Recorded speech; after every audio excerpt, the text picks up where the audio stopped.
नमस्कार, मी आहे पूजा आणि तुम्हा सर्वांचं स्वागत आहे माझ्या या छोट्याशा यूट्यूब व्लॉगमध्ये. तर आज मी तुमच्यासोबत शेअर करणार आहे माझी रोजची साधी पण मन प्रसन्न करणारी देवपूजा. तर मंडळी, देवपूजा म्हणजे फक्त विधी नाही, तर दिवसभरासाठी पॉझिटिव्ह एनर्जी मिळवण्याचा एक सुंदर मार्ग आहे. आपल्या घरात शांतता राहावी, एक पॉझिटिव्ह ऊर्जा राहावी, आपलं मन स्थिर राहावं यासाठी आपण दररोज देवपूजा करत असतो. देवपूजेची सुरुवात ही नेहमी आपण दिवा लावून करत असतो. त्यानंतर सर्व देवांना स्वच्छ पाण्याने अंघोळ घालून देव स्वच्छ पुसून घ्यायचे.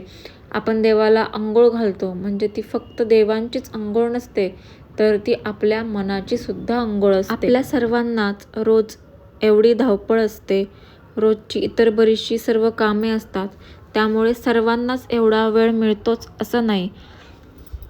पण बघा, अगदी 5 मिनिटे का होईना नक्कीच वेळ तुम्ही देवासाठी काढू शकता, देवपूजेसाठी काढू शकता.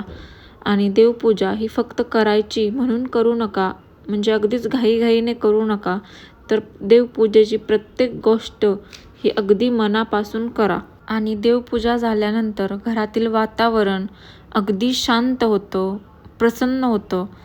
म्हणजे माझ्यासाठी तर देवपूजा म्हणजे माझा मी टाईमच असतो.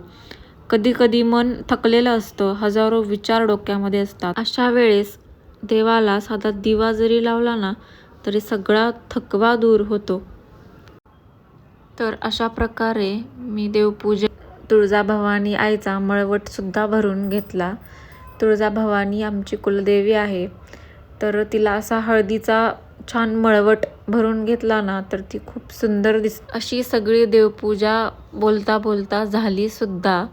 तर आता महत्त्वाचं काम असतं ते म्हणजे देवाला फुलं ठेवण्याचं. आपण देवाला फुलं ठेवतो म्हणजे आपण देवाला कृतज्ञता व्यक्त करत असतो, देवाचे मनापासून आभार व्यक्त करत असतो.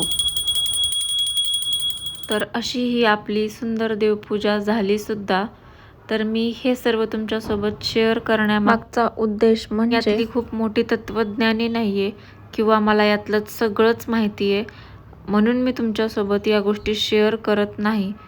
मी या सर्व गोष्टी अतिशय मनापासून करते, त्यामुळे याचे खूप सुंदर अनुभव मला मिळालेले आहेत. तेच तुमच्यापर्यंत पोहोचावेत हाच माझा या पाठीमागचा उद्देश आहे. तर आजचा दिवस तुम्हा सर्वांना शांत आणि सुंदर जावो हीच प्रार्थना करते. आणि असेच सिंपल स्पिरिच्युअल रूटीन तुम्हाला बघायचे असेल तर चॅनलला सबस्क्राईब करा.